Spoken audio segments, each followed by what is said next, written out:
പാല ഏഴച്ചേരി കാവിൻപുറം ഉമാമഹേശ്വര ക്ഷേത്രത്തിൽ കാർത്തിക നാളിൽ നിരവധി ഭക്തർ കാർത്തിക പൊങ്കാലയിടാനെത്തി. രാവിലെ 8:30-യോടെ മേൽശാന്തി വടക്കേലില്ലം നാരായണൻ നമ്പൂതിരി ശ്രീലകത്തു നിന്നും കൊളുത്തിയ അഗ്നി എഴുന്നള്ളത്തായി കൊണ്ടുവന്ന് പണ്ടാരടുപ്പിലേക്ക് പകർന്നു. വായ്ക്കുരവയോടെ ഭക്തർ പണ്ടാരടുപ്പിൽ അഗ്നി പകരുന്നതിന് കാഴ്ചക്കാരായി. ഓരോ അടുപ്പിലേക്കും പണ്ടാരടുപ്പിൽ നിന്നുള്ള അഗ്നി പകർന്നു. തുടർമഴ ആയിരുന്നതിനാൽ ക്ഷേത്രം മൈതാനത്ത് നിന്നും മാറ്റി വലിയ സ്റ്റേജിലും പഴയ ഓഡിറ്റോറിയത്തിന്റെ വരാന്തയിലുമായിട്ടാണ് അടുപ്പുകൾ തയ്യാറാക്കിയിരുന്നത്. 10 മണിയോടെ പൊങ്കാല സമർപ്പണം നടന്നു.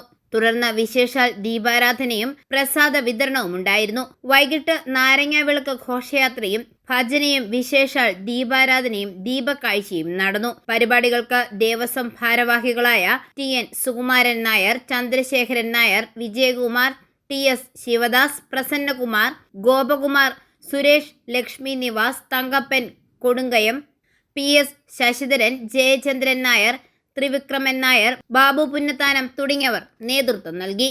ഐഫോറിയ ന്യൂസ്, പാല.